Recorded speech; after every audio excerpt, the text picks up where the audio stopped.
모든 것에 있어서 기초의 중요성은 아무리 강조해도 지나침이 없다고 하겠습니다. 오늘은 한국 스즈키 음악협회를 이끌고 계신 황경익 회장님을 모셨습니다. 안녕하세요. 반갑습니다. 자, 아이 때 제일 중요하잖아요. 네, 그렇습니다. 특히 영유아의 현악기, 바이올린 지도를 오랫동안 해오셨는데 스즈키 메소드라는 것을 음악 하시는 분들은 다 아는데 일반인들은 모르는 분도 계시니까 스즈키 메소드라는 게 무엇입니까? 이제 원래 메소드라는 것은 교육 용어인데요. 음악을 가지고 어떻게 하면 영유아에게 쉽게 재미있게 그리고 효과적으로 가르칠 수 있는가를 총칭하는 말을 스즈키가 만들었기 때문에 네. 코다이 메소드, 카롤프 메소드 하듯이 스즈키 메소드라고 국제적으로 통용되고 있습니다.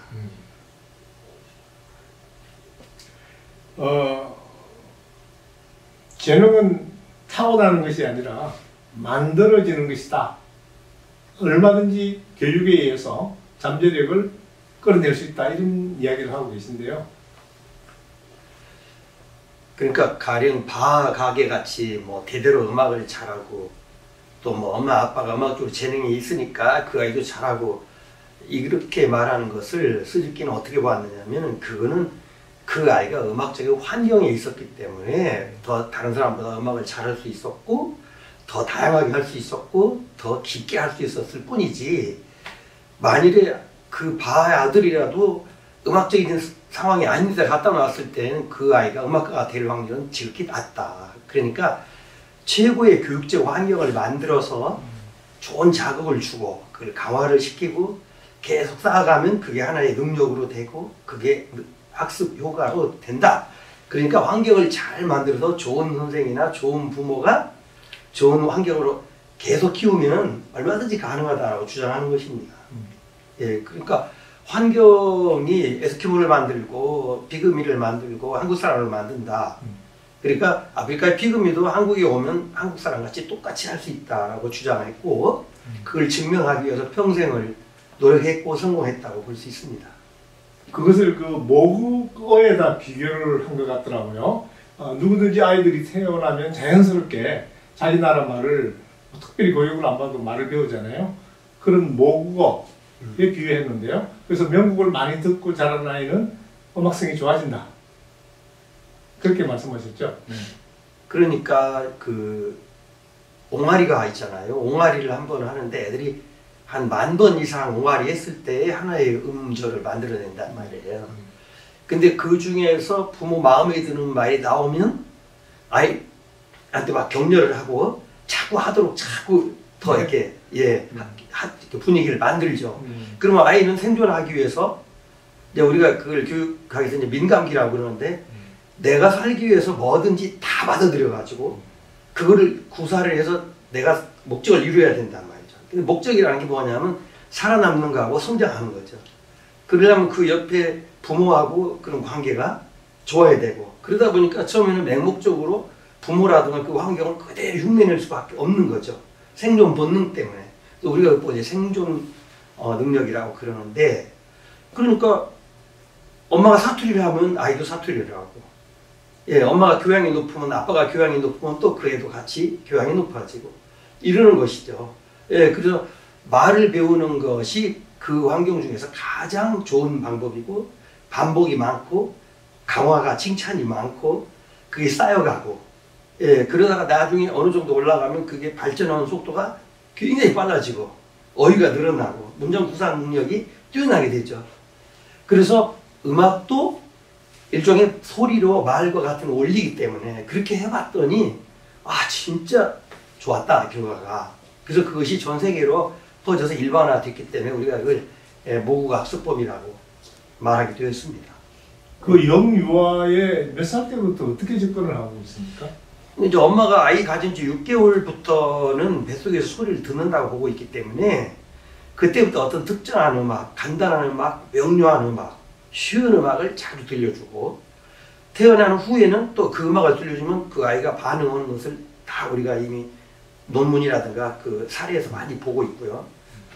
또 중요한 거는 사람이 어려서 태어났을 때 이 근육이 대근육, 소근육, 미세근육 순으로 발전을 하는데 어렸을 때는 소리와 빛으로 밖에는 교육을 할 수가 없어요.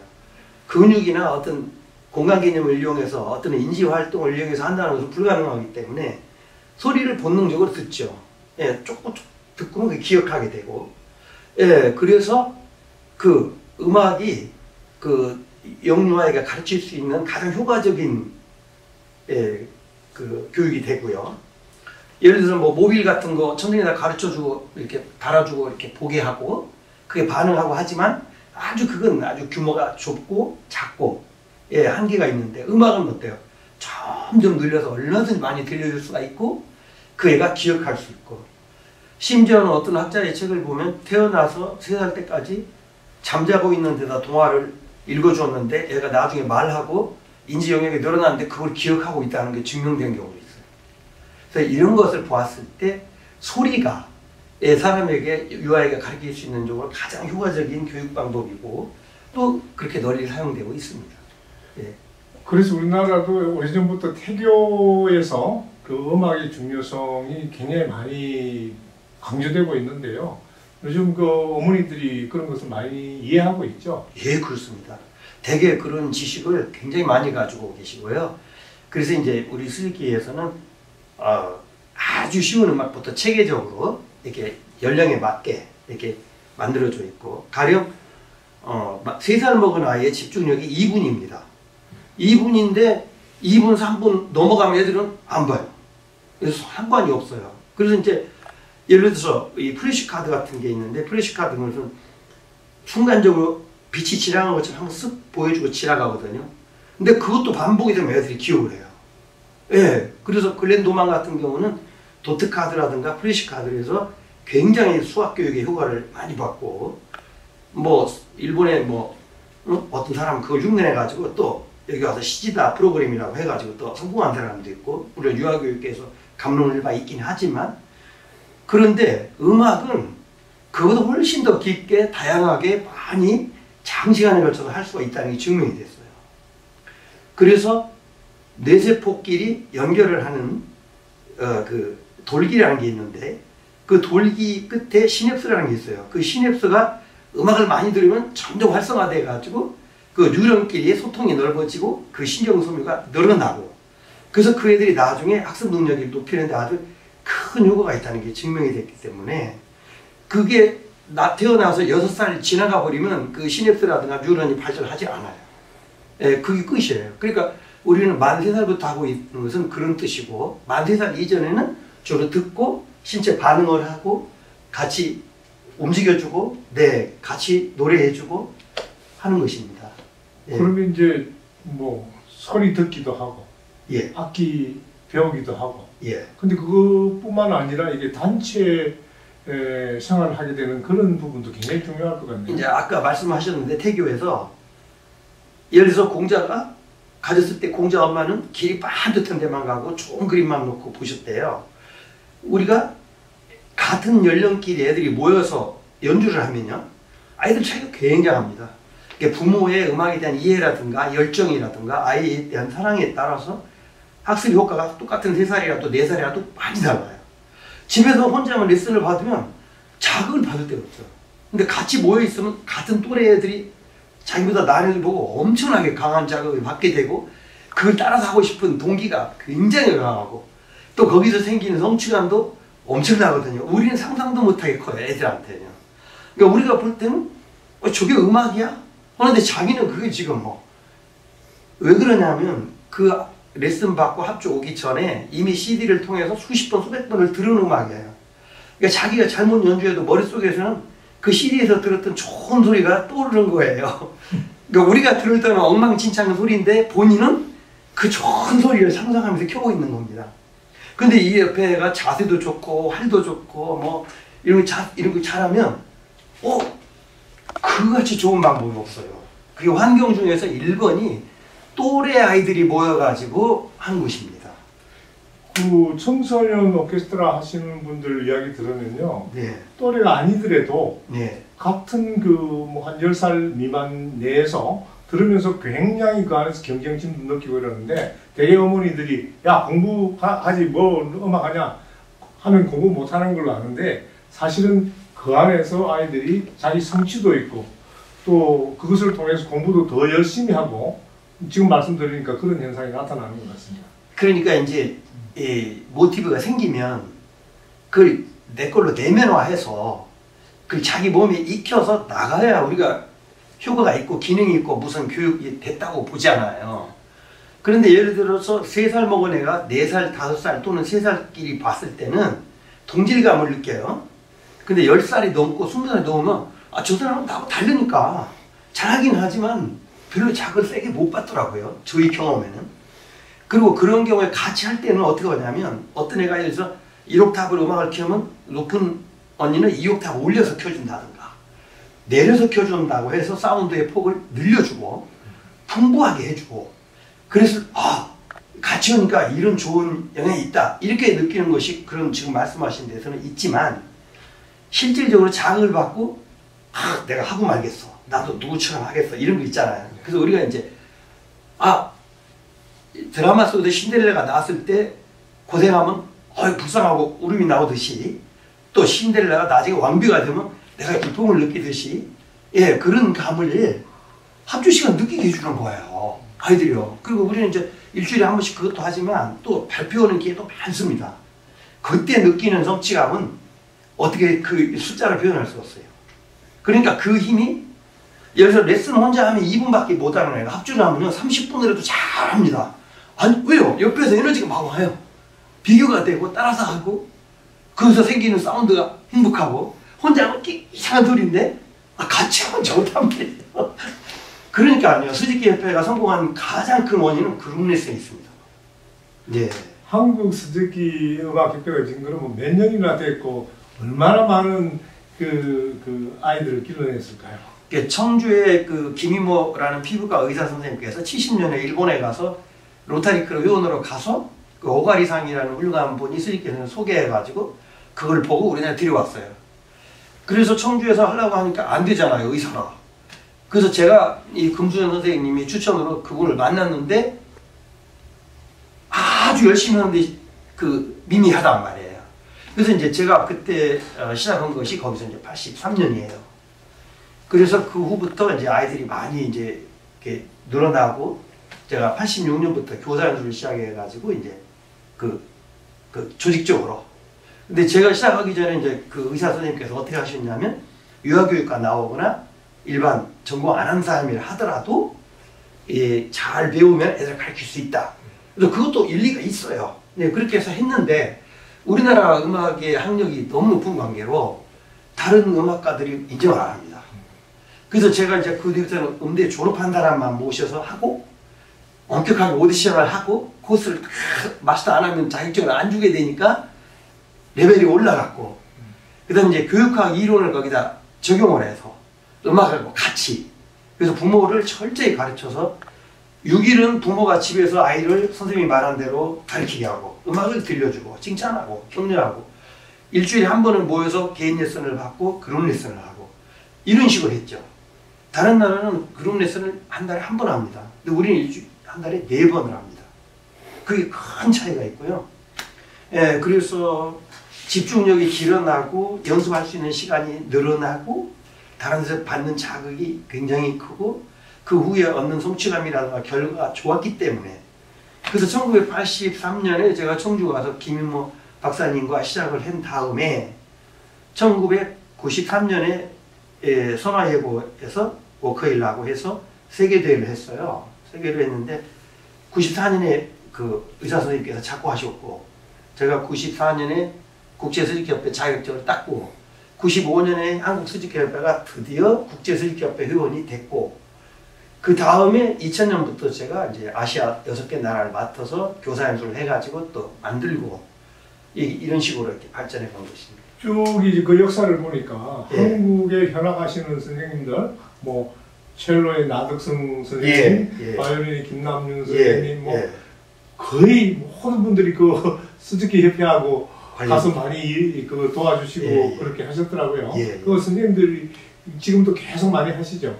그렇습니다. 그러니까 좀 말씀드리기 어렵는데 처음에 제가 이제 그 당시에는 모건대학에서 시간 강사를 하고 있었습니다. 그런데 이제 모건대학이 그 당시에 상황이 제가 강사는 보통 6시간 하는데 12시간 했어요. 그러니까 현악악주도 가르쳐야 되고 오케스트라 연습지도 해야 하고 바이올린 실기도 가르쳐야 하고 막 그렇게 막 했었어요. 학교 상황이요. 그래서 이제 그때 정두영이라는 이제 훌륭한 지휘자가 오셔가지고 이제 많이 막 밀어주고 격려다운 이제 그런 일이 있었는데 나중에 연세대학교 그 최시원이라는 교수께서 보스턴에서 이제 박사를 하고 연대 이제 부교수로 오셨는데 저보고 야 그 교학당 그런 거 그만하고 이거 수직기 하는 게 좋겠다. 너는 그게 훨씬 맞는 것 같다. 그러면서 이제 그 당시에 연대에 이제 이재원 교수나 뭐 현민자 교수나 또는 뭐 지금 뭐 그 예종이나 뭐 유명한 그 교수님 많이 저한테 이제 소개도 해주시고 캠프에 오시게 해주시고 또 한 번 오셨던 분이 막 10년, 15년 막 계속 오시고 그러니까 어때요? 이번에 3살 때 캠프에 와서 만났던 교수가 5살, 6살, 7살 아이들하고 계속 만나고 그 애들이 자라서 또 그 학교 가고 이렇게 자연스럽게 해외 유학도 똑같아요. 예, 뭐 카나다 밴프 센터라든가 뭐 오스트리아 크림스 뭐 이고르 오이스트라크 캠프라든가 뭐 전 세계 아이들이 가면서 수직기 협회를 통해서 연결이 되면서 뭐 예일대도 가고 베를린대도 가고 뭐 비엔나도 가고 막 이게 자연스럽게 된 거예요. 뭐 유학을 가려고 우리가 무슨 프로그램을 운영한 것도 아니고 누구하고 뭐 가서 뭐 선물을 갖다 드린 것도 아니고 오래 이렇게 하다 보니까 저절로 그렇게 갔어요. 그래서 요새는 지방대 출신보다 지금은 서울 지역 출신들 해외 유학파 선생님들이 교사를 더 많이 합니다. 요새는 예. 심지어는 뭐 박사학위 한 사람들까지 현직 교수까지 계세요. 그래서 왜 그러냐 그랬더니 우리 제자들이 요새 갈 데가 없는데 내가 이거 배워서 나가서 좀 경제활동도 하고 보람도 느끼게 하고 싶다. 너무 감사해서 제가 정말 환영하고 같이 도와드리겠다 이제 이렇게 상황이 되고 있습니다. 첫 국제대회를 하면서 워커힐 호텔을 사용하셨다고 그러셨는데 네. 그게 어떻게 그렇게 가능합니까? 그때 이제 정부에서 전폭적으로 도와줬죠. 이제 총리실이라든가 또 이제 그 성경그룹 거기 회장님이라든가 또 그 세계일보의 또 박 사장님이라든가 이런 분들이 많이 도와줬어요. 그래서 학교도 그냥 쓰고 학교 버스를 뭐 10대 그냥 쓰고 워크힐도 뭐 반값에 쓰고 그야말로 그러면서 저보고 우리나라를 좋은 이미지를 세계에 알릴 기회니까 그렇게 도와줘야 된다. 그래서 그렇게 도움을 받았고요. 그때 32개국에서 2,600명이 왔습니다. 제가 태어나서 처음으로 그렇게 큰 행사를 하셨고, 그거는 이제 그 김이모 박사님께서 또 굉장히 많이 애를 쓰셨기 때문에, 그분은 정말 자기 모든 거, 뭐 재산, 뭐 시간, 지식, 뭐 다 거기다 이렇게, 그분이 그렇게 먼저 깔아 놓으셨기 때문에 제가 이제 일본에 갈 수 있었고, 또 스즈키 선생이 또 한국을 도우려고 하는 마음이 많아요. 스즈키 선생은 옛날에 극우 성향의 일본 정부라든가 전쟁이라든가 굉장히 싫어하셔가지고 걱정도 많이 하시고, 그러니까 내가 일본 대표로 할 수는 없지만 나는 한국을 뭔가 도와주고 싶었다 이런 말씀을 많이 하셨고, 그래서 그 인도주의를 나는 실천해야 되고, 미스터 황 네가 그렇게 열심히 하니까 하자. 그리고 닥터 김이 저렇게 열성적으로 하니 나 감동했다. 그래서 미국이나 유럽 이사들이 찬성을 안 하는데 스즈키 선생이 설득을 해서 일본에서 해야 될 그 행사를 한국에서 그렇게 하게 해줬죠. 우리가 이제 여행 자율화가 된 게 이제 노태우 대통령 시절 아닙니까? 그런데 어린이들이 사실 해외 교류를 한다는 게 어떤 입장에서든 쉽지 않은데요. 그런데 그 여러 많은 곳을 국제 교류를 했고, 또 그런 것을 통해서 아이들이 성장기에 외국을 가본다든지 외국 아이들과 교류하는 그런 그 역할이 성장에 큰 힘이 됐을 것 같아요. 정말 잘 말씀해 주셨어요. 왜냐면은 제 생각에 이제 저희 세대는 영어 선생님들이 이제 발음이 좀 안 좋았기 때문에 제가 해외 갔을 때 영어 때문에 고생을 많이 해서 우리 학생들에게 좀 몸으로 체험을 한 자극을 주고 싶었어요. 바이올린만 잘하는 게 아니라. 그래서 이제 국제 활동을 많이 했는데 비자가 안 나오잖아요. 그럼 예를 들어서 일본 같은 경우에 이제 협회에 정부의 그 가까운 인사를 활용한다든가, 뭐 호주라든가, 특히 호주 같은 데는 교육 행사에 대한 호주 정부의 그 호감도가 굉장히 높습니다. 예. 그 독일도 그렇고요. 독일도 뭐 베를린 우리 연주한다 그러면요, 뭐 도와줄까? 뭐 이런 식이에요. 예, 그럼 우리는 예술전당 연주한다 그러면 애들이니까 안 됩니다. 그러니까 제가 그랬어요. 아니 베를린 필홀에서는 연주하고 예술의 전당에서는 안 되네요. 제가 그렇게 우스갯소리도 하고, 이제 물론 나라마다 사정이 있겠지만 가려고 하면 그쪽 대사관이나 그쪽 학교나 그쪽 문광부나 말레이시아 같은 경우는 장관이 나서가지고 막 난리를 치고 도와줍니다. 예, 그러니까 전혀 어려움이 없어요. 그래서 그 손문을 손중산이라고 하는데, 대만의 손중산홀, 뭐 싱가포르 국제홀, 구미볼, 뭐 필리핀의 예술의 전당, 뭐 시드니 오페라 하우스, 베를린 필하모니홀, 일본의 뭐 산토리홀, 연주 안 하는 데가 없어요. 우리 학생들 오케스트라가. 그러면요, 필리핀 같은 데는 그 국영방송에 와서 중계를 다 하고요. 예, 뭐 대통령이 무슨 비서를 보내갖고 막 축사를 막 해주고요. 그 나라 미래가 밝은 것 같아요. 그런데 장관이 말레이시아는 뭐라고 하냐면, 야, 말레이시아 국립교육학단의 멤버가 외국 사람이 60%래요. 근데 앞으로 말레이시아 사람을 다 만들게 스즈케프에서 좀 도와주세요. 뭐 장관이요. 뭐 이런 나라도 있고요. 굉장히 신선한 충격을 받았어요. 우리가 이제 네. 아이들은 미래고 내일의 희망이다. 말로는 그렇게 많이 하는데 실제 현실에서 정책적으로나 현장에 부딪히면 외국하고 차이가 많이 나는 것 같아요. 그렇지 않은 분야가 없겠지만 어떤 분야가 기득권화되면 힘듭니다. 예, 그러니까 뭐 어떤 지역이나 어떤 특정한 학교나 어떤 세력이나 이런 사람이 뭘 점령해서 해버리면 그게 고착화돼 버립니다. 그래서 새로운 아이디어나 새로운 인물이나 새로운 정책을 펼 수가 없게 돼요.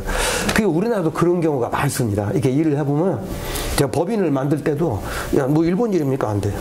뭐니까 안 돼. 뭐 지원금 안 돼. 안 된다는 얘기만 하고, 내가 너를 어떻게 하면 도와줄까? 이런 사람 별로 못 봤어요. 네, 그게 정말 아쉬운 대목이에요. 그러니까 저는 지금까지 정부에서 어떤 단체를 단 1원도 지원받은 일이 없어요. 그거 받고 싶지도 않고요.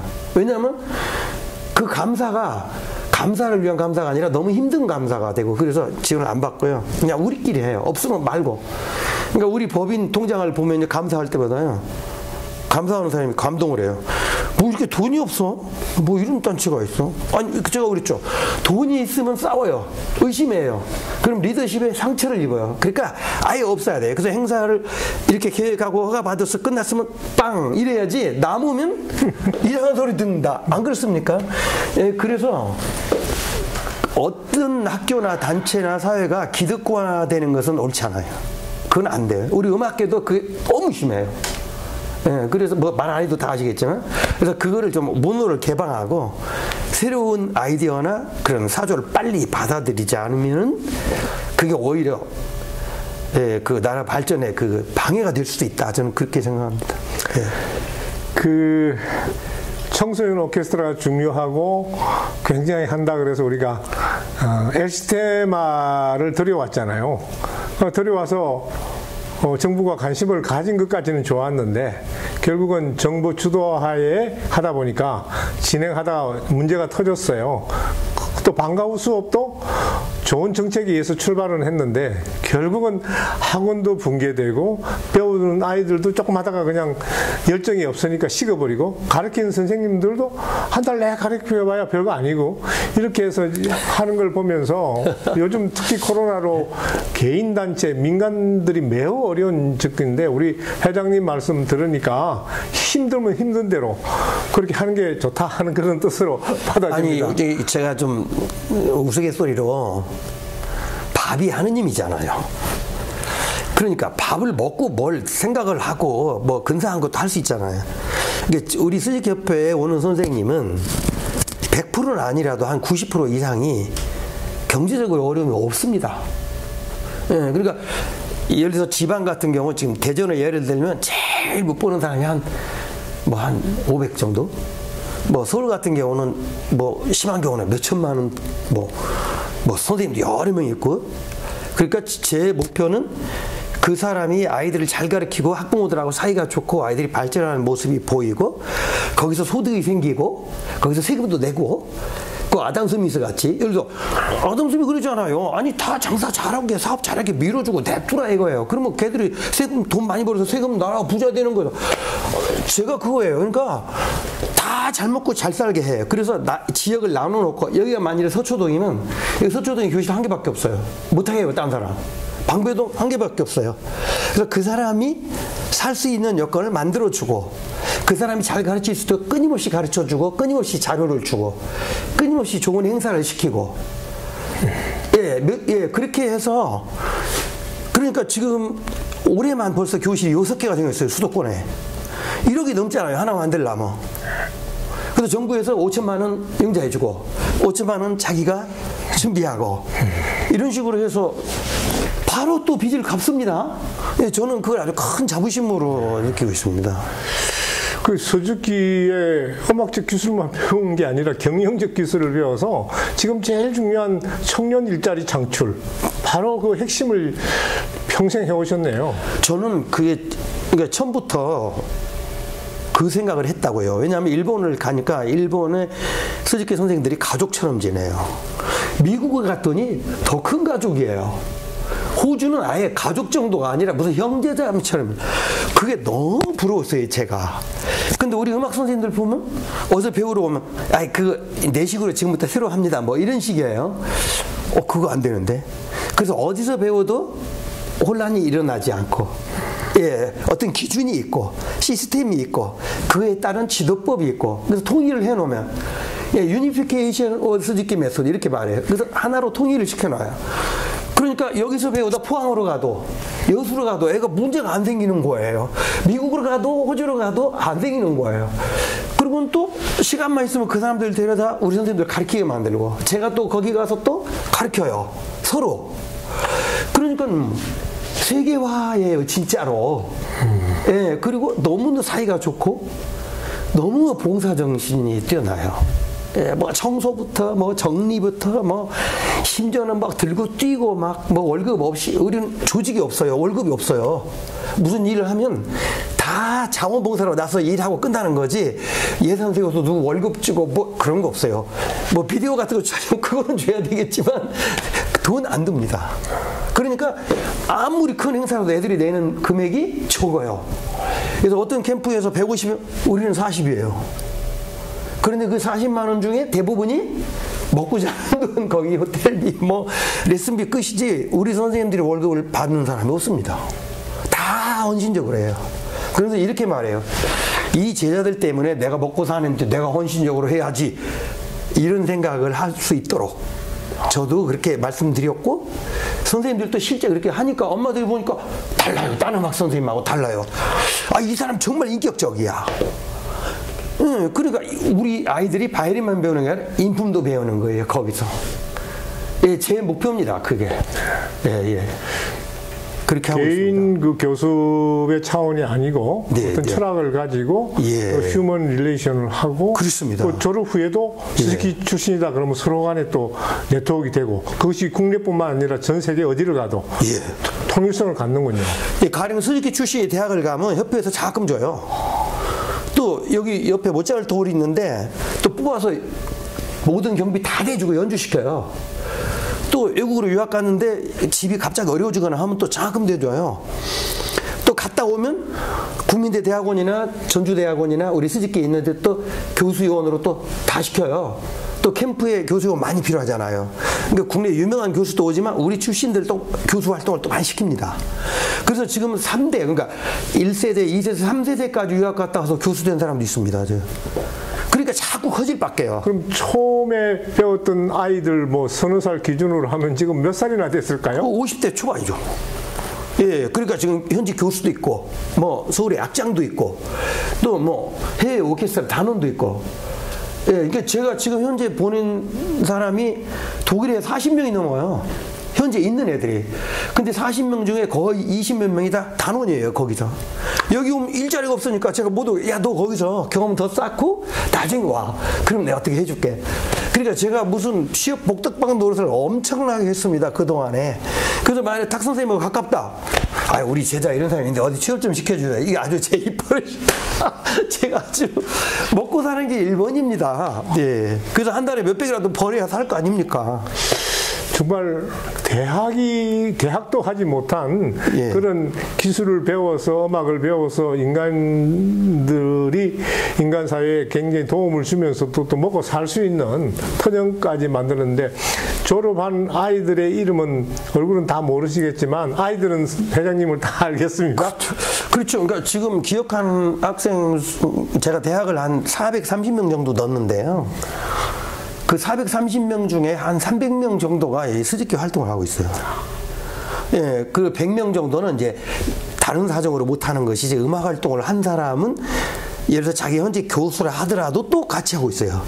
예, 또 학원을 하더라도 교수를 하더라도 방과후 학교를 하더라도 그런데 이 서울 경기 지역에서 교장 선생님들 평가가 수직기 자격증 가진 사람들이 방과후 맡으면 아 거긴 잘 된다는 거예요. 그래서 저한테 연락이 와요. 우리 학교 이번에 방과후 필요한데 이 지역에 수직기 자격증 가진 사람 추천 좀 해주세요. 여기까지 왔어요 지금.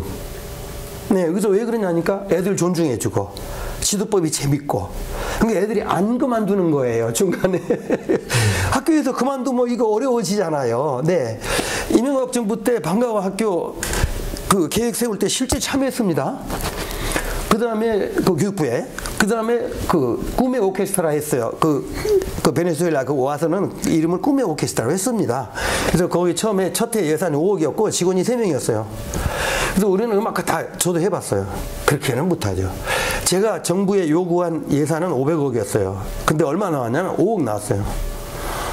그건 정치적인 구호에 불과한 거지 아무것도 할 수가 없어요. 어떻게 L 시스템화를 합니까? 그 영어로 더 시스템 아닙니까 이름이. 그러니까 시스템을 만들 수도 없는 거예요. 5억 갖고는 공무원 3사람 월급도 안 되잖아요. 안 그래요? 그러니까 그냥 이름만 붙인 거고 그러지 말고 제대로 하려면 500억이 필요합니다. 그래서 그 근거를 다 제시해서 올렸어요. 몇 달 걸려서 아무것도 안 됐죠. 지금까지 안 돼요. 회장님을 활동하신 걸 보니까 결국은 예술이나 문화 활동들이 힘은 들어도 민간 차원에서 개인들이 소통하고 서로 사랑하고 존중하고 그런 철학적 배경 하에서 모든 것들이 이루어져야지 그냥 관에서 돈 있다고 좀 형식적으로 하다 보면 전부 중간에 그만두게 되고 하다 말고 이렇게 되니까 오늘 회장님 인터뷰가 많은 지금 어려운 음악 단체들 특히 민간 단체를 하는 분들에게는 큰 힘이 될 것 같고 또 앞으로 이런 것들을 시스템화하고 싶은 그런 분들에게 한 말씀 해주시죠. 그러니까 아까도 말씀드렸지만 인간의 모든 경제 활동의 궁극의 목표는 경제 활동입니다. 그래서 어떤 일을 해도 흑자가 나야 보람이 있고 재미가 있는 거예요. 예. 인간적인 삶도 경제적인 뒷받침이 돼야 되는 거고 그러려면 구체적인 교육과정도 있고 운영 방법도 있고 끊임없는 새로운 정보도 있고 본인의 열정도 있고 인간관계가 넓어지고 교류하고 그걸 끊임없이 해야 되네요. 근데 제가 볼 때는 음악 선생님들께서 제가 지금 말씀드리는 게 잘 안 되고 있어요. 제가 볼 때는. 그래서 저는 이 수업이 이 초급이 수익기책 10권인데 초급이 4권까지고 중급이 5권에서 10권까지인데요. 4권까지는 기능은 거의 없고 아이디어, 소개, 그 다음에 교육학적인 바탕, 그 다음에 학부모를 설득하는 기술, 예, 그 다음에 그룹 레슨에 필요한 자료 이런 것만 드립니다. 예, 230시간에. 예, 그렇게 해서 자격증을 주고 이제 공부해서 중급 10권까지 하면 학원 오픈할 수 있도록 자격증 주고 그 다음에 대학원 와서 교수요원으로 또 이렇게 키우고 지금 이러고 있죠. 그런 의미로 보면 국민대학교하고 전주대학교 대학원이 저희 협회 발전하는 데 큰 도움이 됐고요. 우리나라의 모든 음악 관련 대학이 졸업 후에 생계하고 연결이 되지 않으면은 공허한 공부가 될 수 있다. 저는 그렇게 걱정합니다. 예, 저는 그렇습니다. 지금 이제 많은 분들이 취업에 일자리가 없으니까 학교를 가면 뭐 하냐, 또 외국 유학 갔다 오면 뭐 하냐 이래서 예. 줄고 있다고 그러거든요. 예, 맞습니다. 그래서 음악 대학을 위해서 음악 대학들에게 한 말씀 해주시죠. 굉장히 조심스러워요. 처음에 공주 교육대학 부속 초등학교 오케스트라가 서울 교대 가서 연주하고 나서 서울 사립학교의 교장 선생님이나 이사장님이 저보고 서울에 와서 근무하라고 그러더라고요. 그래서 그럼 시골 사람은 누가 가르치고요? 제가 그때 연말에 1번이에요. 그래서 안 갔어요. 그래서 그냥 시골에 계속 있었어요. 그 음대를 또 간 이유는 초등학생이 너무 빨리 가르치면요 막 올라오는 게 죽순처럼 막 올라와요. 그러니까 내가 실력이 부족해서 못 가르치겠어서 음대 간 거지 교수하려고 한 게 아니에요. 그랬는데 음대에서 오래 근무하면서 제가 1982년부터 지금까지 대학에 있었는데 교수님들이 학생의 장래를 좀 걱정했으면 좋겠어요. 그게 제일 바람이에요. 그 다음에 연주가만 그만 만들고, 그래서 우리나라 음대가 그렇게 많은데 한국에서 음대 나와서 연주가로 먹고 사는 사람이 제가 볼 때는 찾기 굉장히 힘든데, 우리나라 훌륭한 대학에 있는 분들도 학교 월급으로 살지 연주에서 먹고 사는 거 같지 않던데요. 그래서 그 졸업 후에 나가서 그런 그 지도법이라든가 그 살아남기 위한 여러 가지 아이디어가 있지 않겠어요? 음대에서 그거 좀 했으면 좋겠고, 그게 1번이고 2번은 레슨비가 너무 비싸요. 레슨비 좀 내렸으면. 저희 협회는요 서울의 강남이 한 달에 주급이 20만 원 받습니다. 애들한테 한 번이 아니라 한 달에. 그거에서 월세 내고 먹고 살고 있습니다. 지금 조금 뒤로 가면 15만 원 받아요.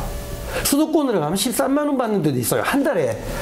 아니 그렇게 해도 50명 100명 가르치면 많아요 양이.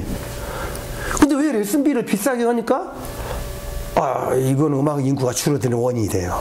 그 악기도 저희는 다 10만 원 15만 원짜리 쓰지 그렇게 몇천만 원짜리 안 합니다. 나중에 전공하기 위해서 할 수도 있겠지만 처음부터 악기를 쌓아야 할 거 아니에요. 요새는 악기가 15만 원짜리도 상당히 좋습니다. 요새는 얼마든지 잘하고 있어요. 세 번째, 교수님들이 그 추수지도라 그래서 졸업 후에 졸업생들하고 관계를 좀 잘 가져서 뭐를 좀 도와줄까. 이게 특히 국립대 교수님들한테 그게 많이 필요해요. 안 하세요. 그분들은 법정 수업 딱 하면 아무것도 안 하세요. 다른 것만 하세요. 대부분이 그래서요. 물론 안 그런 사람도 있지만. 그래서 좀 제자를 잘 가르치기 위해서 밤새워서 고민하는 교수님이 좀 많았으면 좋겠어요. 제가 유학을 보내고 감동을 받은 게 뭐냐면, 제자를 베를린 음대에 넣었는데 교수가 저한테 전화가 왔어요. 그래서 왜 그러니까 얘가 악기가 너무 소리가 안 나서 내가 죽겠어. 그러니까 내가 보증을 쓰고 악기를 좀 빌려주려고 하는데 너 그거 동의하냐? 그걸 동의하냐고 물어볼 일이 어디 그게? 감사해서 저랬죠. 그래서 4년 동안 6년 동안 석사학위 끝날 때까지 그 악기 빌려서 졸업하고 와서 한국에 와서 했어요. 그리고 나중에 돈 벌어서 악기도 샀지만 얼마나 감동을 받았는지 제가. 그 우리나라 대학은 왜 그런 제도가 없는가. 그리고 우리 국민소득에 비해서 학비가 너무 비싸요. 너무 비싸요. 그래서 좀 학비도 좀 내려줬으면 좋겠고, 우리가 국민소득이 3만 불이나 되는데 학비를 왜 받습니까? 1년에 10조만 있으면 모든 유치원에서 대학원까지 다 공짜인데 학비를, 우리나라 1년 예산이 600조가 다 되는데 그거 10조 못합니까? 그래서 좀 대학 입시하고 학비 좀 없어졌으면 좋겠어요. 네. 그래서 유럽처럼, 제가 왜 유럽에 유학을 많이, 학비가 없잖아요. 그러니까 유럽으로 보내죠. 저놈들이 돈 없으니까. 제 학생의 한 80%는 다 지방 학생들이에요. 정말 그게 교수님들한테 바람이에요. 그래서 그런데 운동 좀 앞장서 주시고 정부에다 건의도 하고, 그 좋은 학교 있으면 그 학교 출신들 왜 요직에 많이 있잖아요. 그래서 기획재정부 같은 데서 예산 학비 좀 말이요 무료로 하게 좀 해주라. 이렇게 하면 안 됩니까? 왜 음악하면 그렇게 돈이 많이 들어가야 됩니까 도대체? 학비가 저출산 또는 결혼하지 않는 것이 가장 큰 맞습니다. 것 같아요. 맞습니다. 그러니까 이번 회장님 말씀하신 그런 것들 정책에서 국가가 좀 더 관심을 가지고 해소해주면 좋겠습니다. 끝으로 오늘의 그 한국 스즈키 음악협회가 있는데 많은 지도 선생님들께 한 인사 말씀으로 오늘 인터뷰를 마감하겠습니다. 이게 부족한 절 믿고 이렇게 열심히 해주셔서 우선 감사합니다. 두 번째, 너무 헌신적으로 해주셔서 감사하고, 또 그렇게 적은 레슨비 받고도 경제활동을 해서 그렇게 훌륭한 제자를 많이 키워주셔서 감사하고요. 또 학부모님들도 우리 선생님들을 믿고, 예, 제가 스즈키라고 처음에는 뭐 친일파니 뭐 일본의 앞잡이니 그런 얘기 들었는데 저는 목숨을 걸고 그런 일이 없고, 예, 일본이든 미국이든 뭐 어느 나라든 좋은 걸 갖다 우리나라에 쓰면 좋은 것이지 무슨 이름이 중요한 것이 아니고요. 그래서 앞으로도 꾸준하게 지치지 마시고 또 저도 열심히 응원하겠고, 예, 형제로 뭉쳐가지고 나라와 아이들을 위해서 열심히 해주시길 다시 한번 부탁드립니다. 그리고 이렇게 자리를 마련해 주신 이 닥 선생님이랑 또 라 교수님이랑 또 여기 굿스테이지 여러분에게 진심하게 감사드립니다. 네, 감사합니다.